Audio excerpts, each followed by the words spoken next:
Olá, amados, paz e bem, eu sou Melquisedeque e estou aqui para os comentários da lição desta semana.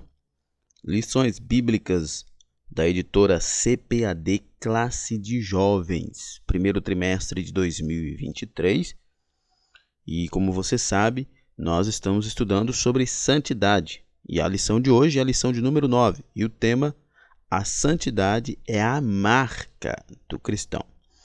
E esse é um tema bastante importante, né? Que o cristão deve meditar sobre as verdades presentes nesta ideia, né? A santidade é a marca do cristão. Nós temos por toda a Bíblia diversos momentos em que Deus exorta o seu povo a ser santo, porque ele é santo. A santidade é uma evidência de que o cristão é cheio do Espírito, que é santo, né? Quando você fala de alguém que é cheio do Espírito Santo, muitas vezes as pessoas levam para aquela perspectiva do pentecostalismo, especialmente o pentecostalismo moderno.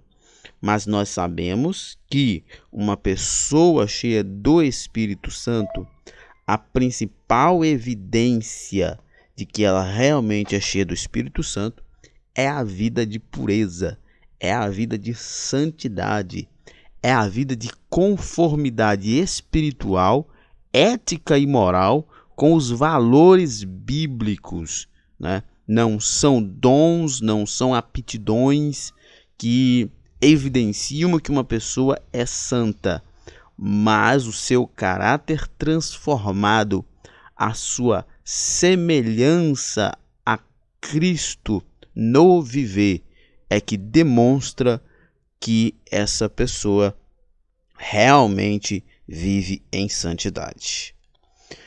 Lembrando que seja assinante do ebdeemfoco.com e tenha mais tempo para estudar. Isso mesmo, você que ministra na escola bíblica, ou você que faz ministrações na sua igreja, gosta de usar os slides em PowerPoints, mas tem dificuldade porque produzir os slides de uma lição é muito complicado, muito demorado e você está ficando sem tempo. Então, seja assinante do ebdeemfoco.com e tenha todos os slides do EBD prontos para serem usados, slides editáveis que você pode modificá-los para atender a sua necessidade na sua ministração. E com isso você ganha mais tempo para estudar, né? Porque você precisa estudar, precisa montar a sua aula, a sua ministração, e você não vai ficar gastando tempo preparando os slides. Slides prontos para serem usados. Os slides da revista CPAD são 100% baseados na revista, com imagens de qualidade prontos para serem usados. É só você acessar o site www.ebdeemfoco.com. Nós temos essa assinatura, tem os conteúdos de adultos, né, das lições de adultos, das lições de jovens e também os conteúdos bônus, né, que são os slides de escatologia, os sermões em PDF, curso básico de teologia e cursos diversos. Acesse o site www.ebdeemfoco.com ou fale com a nossa equipe pelo WhatsApp 9494 é o DDD 984244120. Nosso texto principal: mas vós sois a geração eleita, o sacerdócio real, a nação santa, o povo adquirido, para que anuncieis as virtudes daquele que vos chamou das trevas para a sua maravilhosa luz. 1 Pedro 2:9. O apóstolo Pedro escrevendo aos irmãos naquela época, e ele afirma verdades importantes sobre a condição do verdadeiro cristão. Ele diz: vocês que são verdadeiramente crentes, salvos em Cristo Jesus, vocês são geração eleita, vocês são sacerdócio real, vocês são nação santa, vocês são povo adquirido para um propósito, para que anuncieis as virtudes daquele que vos chamou das trevas para a sua maravilhosa luz. O resumo da lição: a santidade é a marca do crente, tanto no Antigo Testamento quanto no Novo. E isso é muito importante a gente destacar. Por quê? Porque a santidade do cristão, ela é algo que está relacionado diretamente com o Deus do cristão, tá? Por isso que a santidade é a mesma, por mais que os meios, diferem, mas a santidade é a mesma no Antigo Testamento quanto no Novo Testamento, porque está relacionado com o Deus que se é adorado. Enquanto nós vamos ver isso, é claro, durante a lição, mas a santidade no Antigo Testamento estava muito ligada aos rituais, dos sacrifícios no templo, na pessoa dos sacerdotes e sumos sacerdotes, enquanto que no Novo Testamento está diretamente ligada com a pessoa de Cristo, com seu sacrifício e a nossa entrega a Ele. Os textos bíblicos, porque são textos bíblicos, o primeiro é de Êxodo capítulo 19, versos 5 e 6, que diz: agora, pois, se diligentemente ouvides a minha voz e guardardes o meu concerto, então sereis minha propriedade peculiar entre todos os povos, porque toda a terra é minha. E vós me sereis sinal sacerdotal e povo santo. Estas são as palavras que falarás aos filhos de Israel.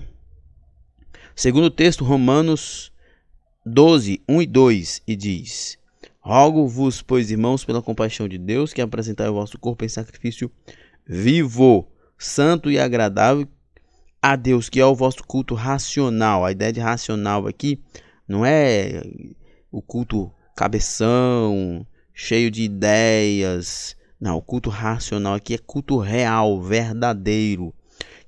Na ideia de Paulo, culto verdadeiro é quando nós entregamos-nos a nós mesmos a Cristo em louvor. E não vos conformeis com este mundo, mas transformai-vos pela renovação do vosso entendimento, para que experimentais qual seja a boa, agradável e perfeita vontade de Deus. E o último texto bíblico é 1 Pedro 2, 9 e 10, que diz: mas vós sois geração eleita, sacerdócio real, nação santa e povo adquirido, para que anuncieis as virtudes daquele que vos chamou das trevas para a maravilhosa luz. Vós que em outro tempo não erais povo, mas agora sois povo de Deus, que não tinhas alcançado misericórdia, mas agora alcançastes misericórdia.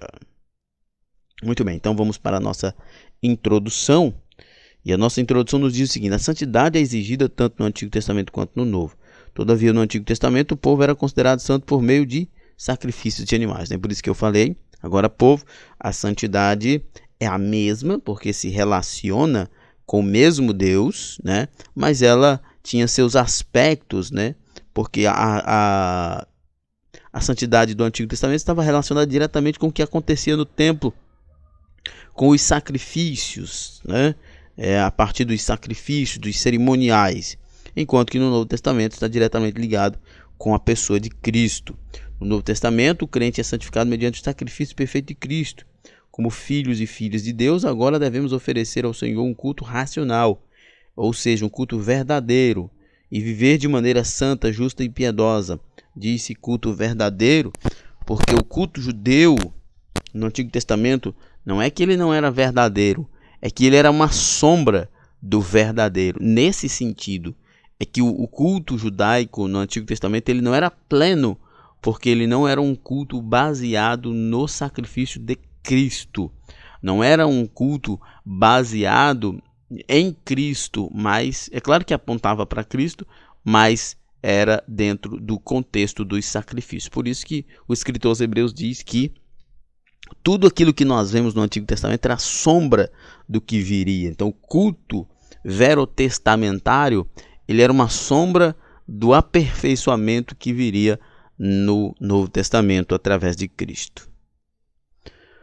A santidade como marca do crente no Antigo Testamento. Vamos lá. Propriedade de Deus. Isso aqui é importante. Uma das características da vida santa ou da santidade nas pessoas do povo de Israel era que o povo era, antes de qualquer coisa, o povo de Deus, era propriedade de Deus, era o povo escolhido, o povo separado. Nesse contexto, nesse sentido, a ideia da santidade imediatamente que nós aprendemos no Velho Testamento é a ideia de uma santidade que se remete a uma separação.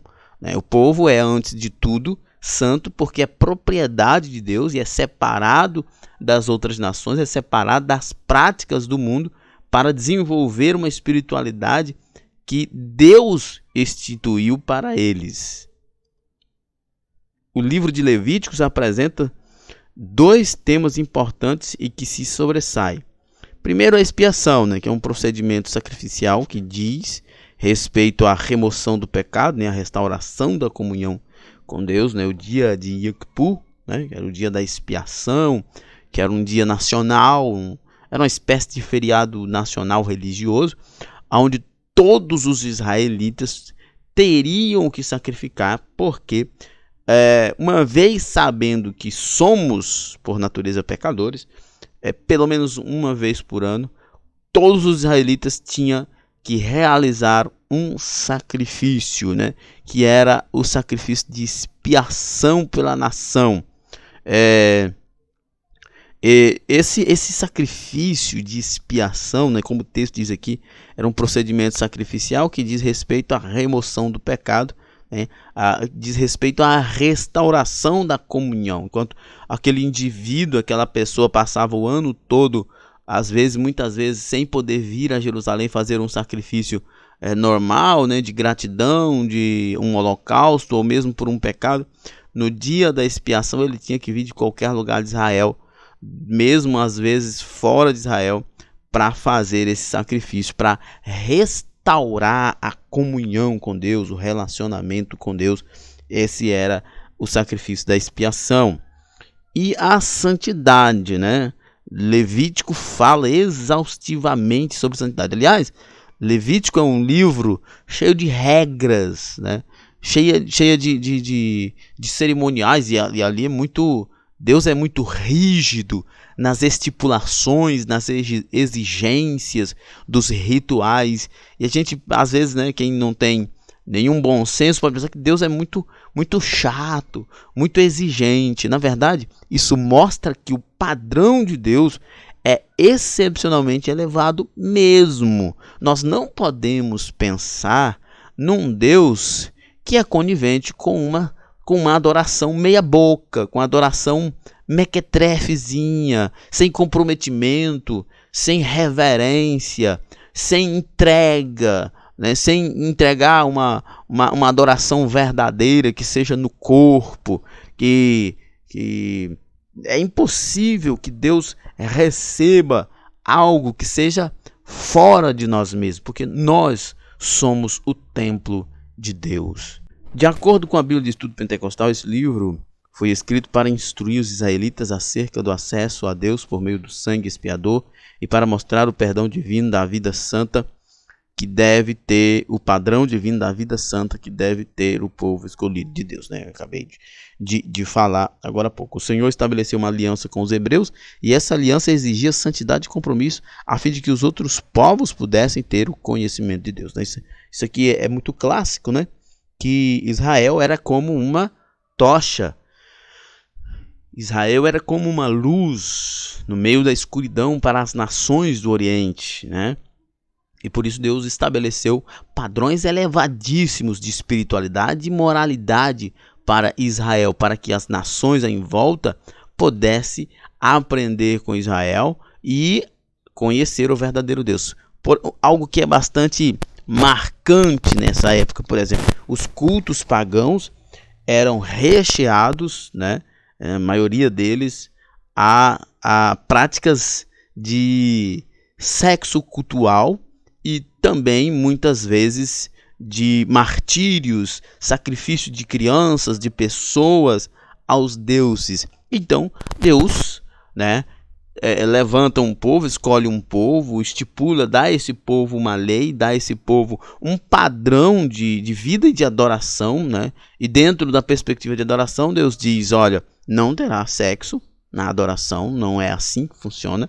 A adoração parte especialmente do íntimo do coração. É óbvio que tem uma adoração coletiva, né? E existem elementos para essa adoração.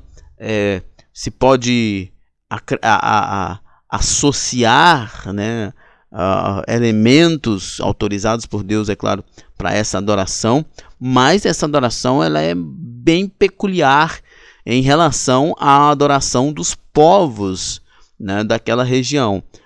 Os povos daquela região não tinham nenhum critério moral, né, nem de valor da vida em suas adorações aos seus deuses, enquanto que Israel tinha todos esses parâmetros, todos esses valores. Então, Deus queria que Israel vivesse uma vida de fato separada, uma vida santificada, no sentido tanto da separação das nações quanto da pureza da alma, do coração, para que essas nações em volta conhecessem Deus. É óbvio que muitas nações conheceram Deus, e se não assim não fosse, nós hoje não seríamos cristãos, conhecedores de Jesus, né, que era judeu, que lemos essa Bíblia, que veio do contexto judeu, mas nós sabemos também que Israel naquela época errou gravemente no seu propósito, né? Ele não foi bem à luz de santidade que deveria ser,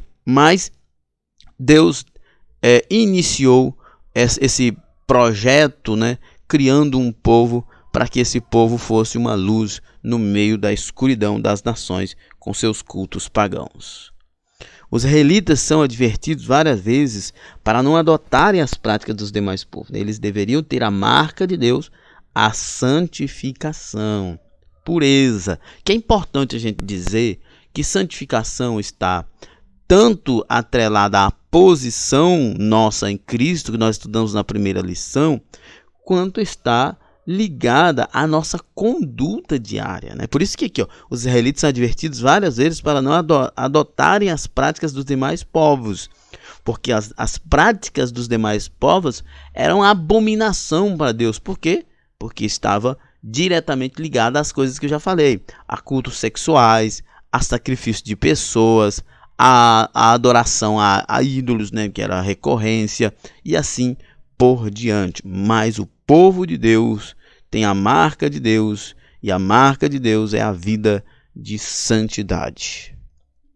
O tabernáculo como lugar de adoração e santidade. O tabernáculo e os serviços realizados nele revelam a santidade de Deus e do seu povo. Os sacerdotes recebiam as ofertas do povo, que tinham acesso somente ao átrio, né, do tabernáculo, também chamado de pátio. A partir daí, somente o sacerdote e sumo sacerdote continuava com a oferta e adoração, né? É interessante que havia sempre esse padrão de rituais para a adoração do povo, uma preparação inicial para uma propiciação, né, para fazer a pessoa própria para adorar a Deus. No átrio ficava o altar de bronze, né? O altar de bronze onde eram feitos sacrifícios para a oferta de sacrifício, a pia de cobre onde os sacerdotes se lavavam, né, para a purificação dos pés dos sacerdotes com água, antes de entrarem no interior do tabernáculo para ministrar seus dois compartimentos, o lugar santo e o lugar santíssimo, ou o santo dos santos. No lugar santo havia 3 mobiliários com significados importantes, né? O castiçal de ouro, que muitas pessoas, a interpretação é muito incerta, mas assim, ou talvez não incerta, mas que ela tem seus significados nas épocas, né?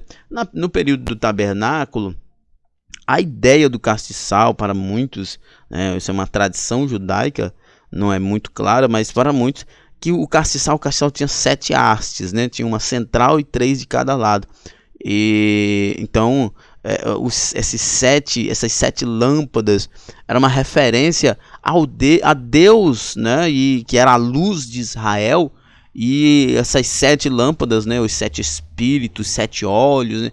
relacionado a isso, que Deus via Israel. Deus é o Senhor da luz, que vê tudo, que é capaz de ver tudo. Então está dentro desse contexto que o castiçal era Deus olhando para Israel, percebendo, iluminando o caminho de Israel. No Novo Testamento já tem uma ressignificação do castiçal como sendo Cristo, né, a igreja, enfim, tem as suas ressignificações. Na mesa dos pães da proposição, né, os 12 pães, haviam 12 pães em cima dessa mesa, né, de pães que os sacerdotes, somente os sacerdotes podiam comer, né, a cada sábado os sacerdotes comiam. O simbolismo desses pães também é muito incerto, mas alguns vão dizer que está relacionado à providência, né, a Deus ser o provedor de Israel todos os meses do ano. Perdão, irmãos. Então, mais esse mobiliário dentro do lugar santo. E o altar de incenso, que é o mais comum no ideário das pessoas, está relacionado à adoração e à oração do povo, né? Depois que o sacerdote oferecia a vítima do sacrifício da pessoa, ele entrava, né, especialmente para o lugar santo, para queimar o incenso, para uma espécie de levantar a oração da pessoa até Deus. No Santo dos Santos, somente o sumo sacerdote podia entrar como representante de todo o povo. Havia somente um único móvel, a Arca da Aliança, né, que guardava em seu interior as tábuas da lei, o vaso de ouro com o maná do deserto e a vara de Arão. Disse que as tábuas da lei ficavam lá dentro da arca, e quando o sacerdote, especialmente no dia de Yom Kippur, né, da expiação, quando o sacerdote entrava no Santo do Santo e fazia a aspersão, Deus, a arca, né, que era o símbolo da presença de Deus, Deus então via que o sangue cobria, em certo sentido, as tábuas do mandamento, e ali cobria também a imagem clara da transgressão do povo. É importante a gente salientar isso, de que os sacrifícios do Velho Testamento, eles eram uma imagem representativa que cobria o pecado, mas não removia. O que remove o pecado é o sangue de Jesus. A santidade como purificação do pecado de injustiça. O convite de Deus para se aproximar dele vai além de uma relação mais íntima. O seu povo deveria se comprometer com a prática da justiça, pois, como afirma Isaías, Deus, o santo, será santificado em justiça. Isso aqui é muito importante, porque o que acontece, irmãos? Isso é importante a gente refletir sobre isso. Porque a santidade, ela não é algo estático, né? Assim como a fé não é algo estático, imóvel. A santidade é algo operado a partir de Deus em nossas vidas, que nos move, né? É bastante impróprio, né, vamos dizer assim, que um cristão seja, por mais que ele busque a Deus, que ele ore, que ele leia a Bíblia, que ele se prive de atividades que possam caracterizar ou levar ao pecado, mas se ele não é alguém que está preocupado com o próximo, se ele não é alguém que está preocupado com o mundo, né, então ele está vivendo uma espiritualidade obsoleta, né, uma espiritualidade improdutiva. Isso não é o que a Bíblia ensina sobre vida de santidade, sobre vida espiritual. A Bíblia nos ensina sobre santidade, sobre vida espiritual, dentro de um contexto prático, né? Nós somos santos para que nós tenhamos caráter transformados e assim nós possamos atuar na sociedade de forma íntegra, de forma que agrada ao Senhor. Nós não podemos desenvolver uma espiritualidade, nós não podemos desenvolver uma santidade reclusa às quatro paredes do templo. A tradição sacerdotal priorizava a pureza ritual, enquanto os profetas prezavam pela pureza da justiça social e equidade das relações humanas. Já os livros poéticos e sapienciais apontam para a pureza da moralidade individual. Deus também age com justiça contra Israel, pois ele é justo e imparcial, né? Os filhos também são castigados. O salmista pergunta: quem subirá ao monte do Senhor? Quem estará no seu lugar santo? E ele mesmo responde: aquele que é limpo de mão e puro de coração, que não entrega sua alma à vaidade, nem jura enganosamente. Isso ele estava falando do povo de Israel, estava dizendo que o povo de Deus, o povo separado, também tem a responsabilidade de viver em santidade. Todo ser humano tem o poder em suas mãos em determinado momento de sua vida, por mais simples que seja. O que ele faz com isso revelará o seu caráter e sua obediência ao Senhor. Isso é importante, né? Uma santidade que seja sectária, que seja intolerante, não é a santidade bíblica. Nós precisamos aprender isso, irmãos, certo? Isso é uma coisa muito importante. A santidade, ela tem como das suas evidências a piedade, né? A misericórdia, o se compadecer do outro. É absolutamente inimaginável, me falta até a palavra aqui, é impensável um cristão santo que não se importe com o seu próximo. Isso não é santidade, isso é farisaísmo. A santidade continua sendo exigida no Novo Testamento, né? Nós já até falamos sobre isso no início, a santificação pela fé e a santificação por meio do sacrifício de Cristo. A justificação, melhor dizendo. Vimos que no Antigo Testamento a santidade estava diretamente relacionada com a lei de Moisés e o tabernáculo e a prática da justiça, né? No Novo Testamento, a função da lei no plano de salvação vai ficando mais clara, principalmente nos escritos do apóstolo Paulo, afirmando que a lei era insuficiente para salvar e ela serviu como receptora, como preceptora para se chegar a Cristo, né? A ideia da lei, na linguagem de Paulo, é de um tutor, como um servo, né, que leva a criança até o mestre, né? A lei tinha a função de acompanhar, de nos acompanhar, de nos mostrar quem nós somos, né, os nossos pecados, mas quem vai nos ensinar, nos curar é Jesus, o nosso mestre. A morte de Jesus é acompanhada de sinais, e um deles foi o véu do templo, a separação do lugar santíssimo, símbolo de inacessibilidade do ser humano a Deus. Rasgou-se em dois, de alto a baixo. E é bem legal se pensar nisso, porque o véu do templo se rasga de alto para baixo, né? A separação que existia entre Deus e o homem é desfeita, e quem desfaz essa separação é o próprio Deus. Uma das demonstrações que Jesus estava cumprindo a lei e inutilizando qualquer forma de sacrifício para a justificação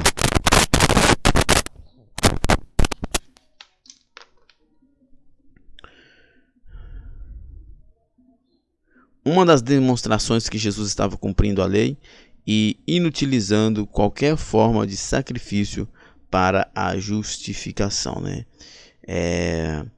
O sacrifício, né, nós já falamos no início, era sombra do que realmente aconteceria. Enquanto que a maioria... enquanto que as coisas aconteciam a partir do templo, né, e dos seus sacrifícios no Velho Testamento, agora as coisas acontecem a partir da consciência, a partir do coração, a partir do quanto nós nos entregamos a Cristo, buscamos a Ele, amamos a Ele, servimos a Ele, né? A nossa vida é para Ele. Agora quem crê em Cristo por meio do seu sacrifício tem o privilégio de adentrar na presença de Deus e ser considerado justo. No escritor aos Hebreus diz que por causa da perfeição de Cristo, do seu sacrifício, nós, pela fé nele e no que ele fez, temos acesso direto com o Pai. Por meio do sacrifício de Cristo, o crente é justificado e santificado, né? O novo nascimento, a nova criação em Deus, ela exige imediatamente uma vida separada do pecado. A santidade da Igreja de Cristo.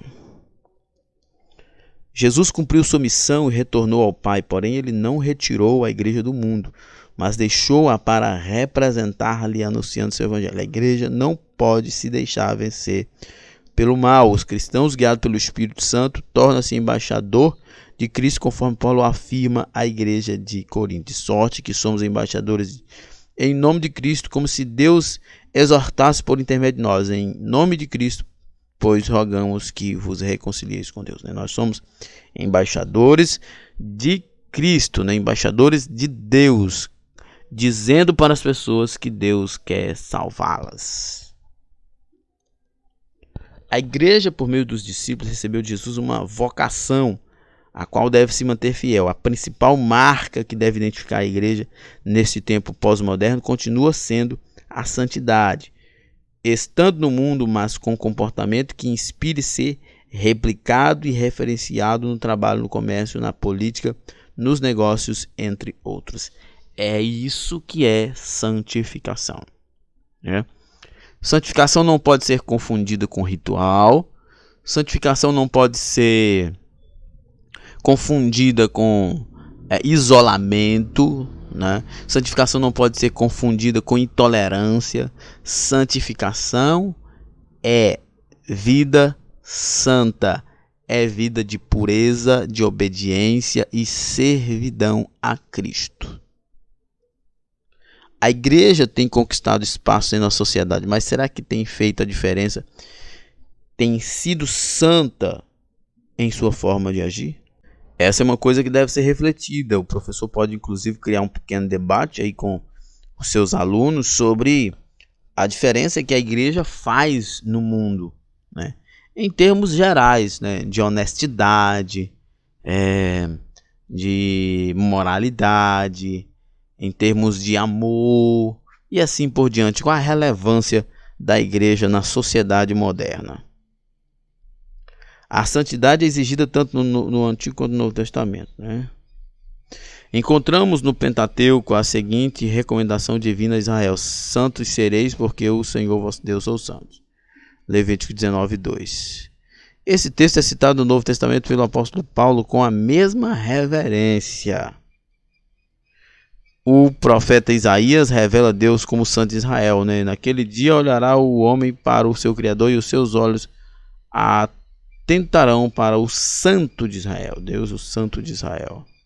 De forma semelhante, o apóstolo Paulo se refere aos crentes de Roma como um povo santo, porque estamos em Cristo.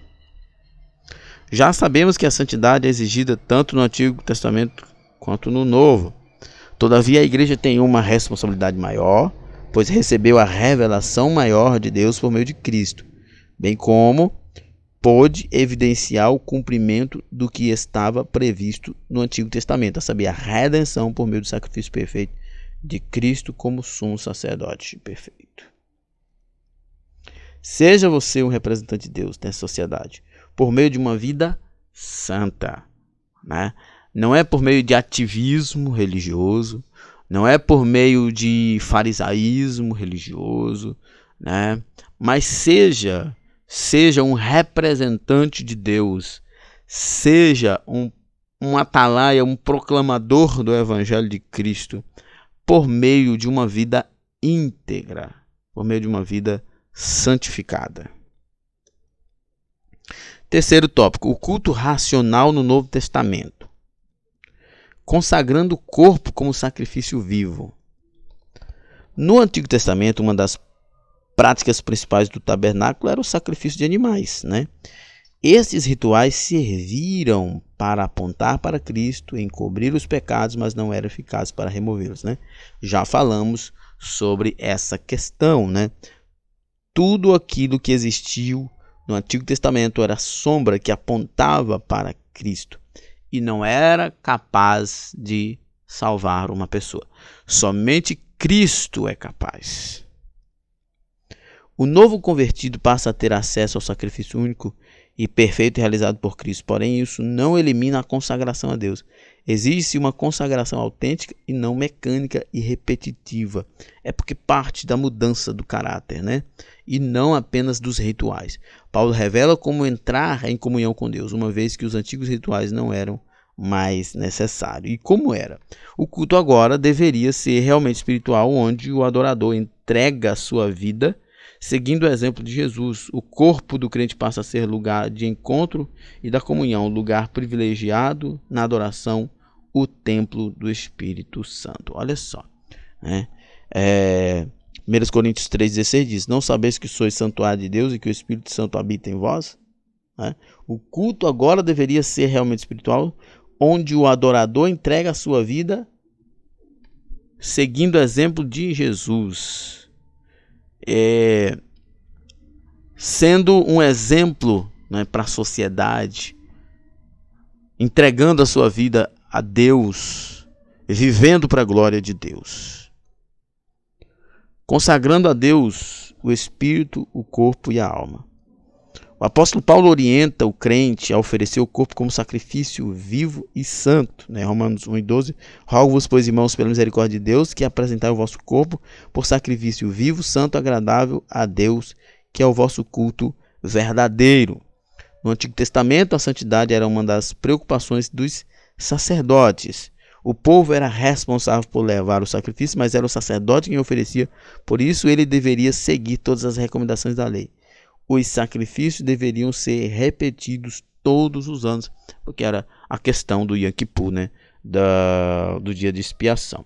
Na nova aliança, o crente não precisa mais de intermediários, pois cada crente é um sacerdote santo para oferecer sacrifícios espirituais agradáveis a Deus. 1 Pedro 2,5 diz: também vós mesmos, como pedras que vivem, sois edificados, casa espiritual, para ser de sacerdócio santo, a fim de oferecer sacrifícios espirituais agradáveis a Deus por intermédio de Jesus Cristo. Agora, nós não temos necessidade de um mediador humano, porque agora nosso acesso ao Pai foi comprado por Cristo. Ele é o nosso único intercessor ou mediador.